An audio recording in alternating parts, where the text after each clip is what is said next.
Our first question of today is how can I connect with spirits and receive messages? Well, anyone can do it, but they've got to have the training to get into that perceptive state. So it's not something that comes overnight, although there's quite a few people out there that do have that ability, maybe a natural ability. And I can think of one person that we helped many, many years ago who had such a natural ability, but it frightened them, it frightened their family. But at the end of the day, with the right training, they're out there now doing a really good job making those two worlds connect as one. So most of it's down to training. Find yourself a good open circle, open meditation group, whatever you want to call it.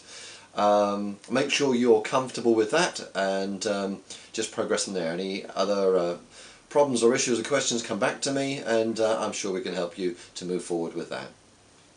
Our next question is, how do I know what kind of medium am I? Well, maybe others may tell you, rightly or wrongly.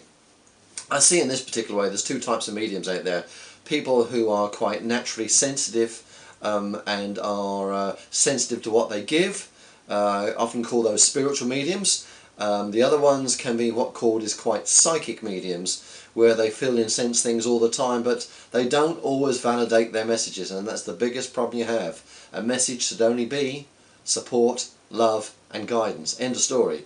If you've had a message from a medium and it hurts you, it worries you, it embarrasses you in front of others, then that's probably a psychic medium or a medium that's not been trained properly. So to be a spiritual medium, you have to have that sensitivity and really care what you're giving, so it shouldn't hurt anyone. And once again, that's support, love and guidance in every message.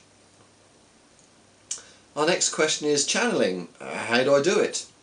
Well, if we're talking about channeling as in inspired words, maybe we can write those down. We sometimes call that automatic writing. Or many times it's about channeling guides, loved ones, usually guides, who will come through and give some spiritual insight. Now this particular channeling needs a lot of dedication, needs a lot of work to get it to work perfectly, so it becomes quite a natural way of working with spirit. But you do need a good teacher. There's no two ways about it. You can't mess with this. It has to be done and supported by a good teacher. It's a very natural thing, and quite often when you're taught, and I know we teach these in our groups, it's done with strong positive energies, and like all of us, we're only letting in those who we feel comfortable with. So this is a big subject. Long and the short of it, keep it simple, find a good teacher and spend a lot of time working at this. And that means a lot of time could be many months or many years getting it to perfection, so it happens quite naturally. And thinking about it, most of you have been inspired over a period of time and said the right words. You probably have been helped but not realised it.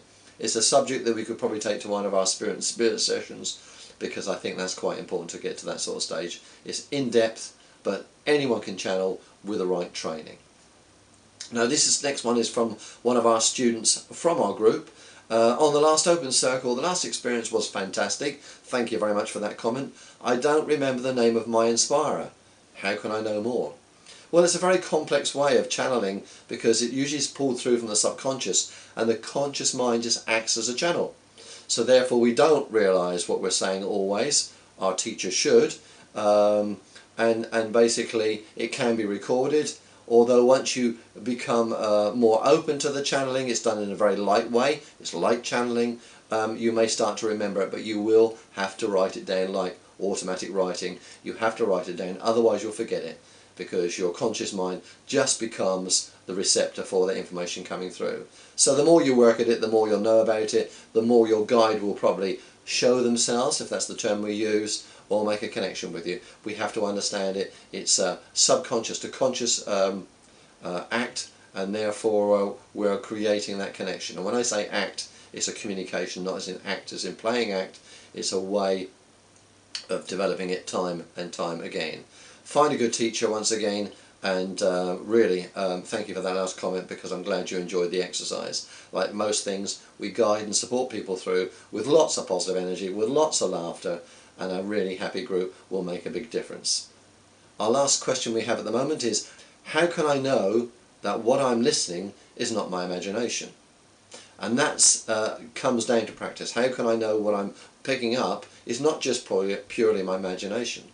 Well, most of the time it's not. But in the earlier stages we try too hard. In meditation we should better send that thought out, and during that thought time we just send it out and we wait passively, almost submissively, to wait and see what we get back. That's the way we should work. So at the start we think, this is my imagination, but, and I often hear this, or this is a silly question, but how do I know I'm not imagining it? Practice, practice, practice, and therefore you'll start to get your answers. You'll start to trust your answers. I hope that helps you with some of the basic understandings of the questions that have been asked today.